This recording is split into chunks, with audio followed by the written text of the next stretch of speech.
आज 14 डिसेंबर 2025 आपण पुणे मोशी येथे आहोत. कृषी प्रदर्शन चालू आहे. लास्ट डे आहे. महाराष्ट्रातील ऊस उत्पादकांना एवढं सांगू इच्छितो, 10 पोते टाकायची गरज नाही. रासायनिक प्लस जैविक आपण यूज करू शकता.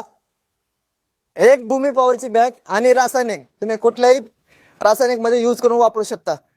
यामध्ये जे कंटेंट आहे 16 प्रकारचे कंटेंट आहे. 16 स्लो रिलीज फॉर्म्युला आहे.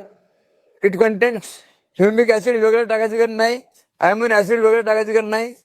याच्यामध्ये मॅक्रोन्यूट्रिएंट्स आणि सगळ्यात महत्वाचं काय आहे तर हे स्लो रिलीज फॉर्म्युला आहे आणि रेडी अवेलेबल फॉर्म मध्ये घटक असल्यामुळं टाकला इन्स्टंट लागू होतात आणि त्या पिकाला 3 महिने काम करते.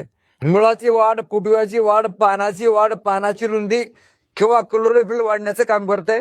त्यामुळे ऊसाचं उत्पादन, फुटव्याचं रूपांतर ऊसात होण्यासाठी आपल्याला त्या पिकाला खाद्याची गरज आहे आणि ते मुबलक प्रमाणामध्ये खाद्य देण्याचं काम हे भूमिपॉवर करते. त्यामुळे सर्व शेतकऱ्यांनी या भूमिपॉवरचा वापर करावा. किमान वर्षामध्ये 2 वेळेस रासायनिक खतं 50% कमी करून त्यामध्ये राहिलेल्या पैशामध्ये ही बॅग आपल्या ग्रीन पॅन्ट कंपनीची वापरायचं आहे. या ठिकाणी उदाहरण सांगण्यासारखं एकच आहे की एक जो डोळा आहे, एक रोप लावलेला आहे, एका रोपापासून 15 ऊस तयार झाले. तिथं 15 ऊस, फुटवा 15 येत नाही तर इथं ऊस 15 येते. 15 कारण जो ऊसाचा फुटवा आहे तो ऊसामध्ये कन्वर्ट झालेला आहे, फुटव्याचं रूपांतर ऊसामध्ये कन्वर्ट झालेलं आहे. इथं तर आपल्या पण शेतामध्ये काउंट महत्वाचं आहे.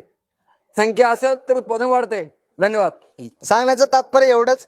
50 किलोच्या बॅग मध्ये आपल्याला 3 प्रकारचे अन्न घटक भेटतात. 12 किलोच्या बॅग मध्ये 16 प्रकारचे अन्न घटक plus humic acid, amino acid, seaweed, bacteria culture, macro plus micro bacterias. म्हणजे एवढं सगळं तुम्हाला कुठंच भेटणार नाही. ग्रीन प्लॅनेट बायो प्रोडक्ट्स मागील 23 वर्षापासून आपल्या भारतामध्ये काम करते.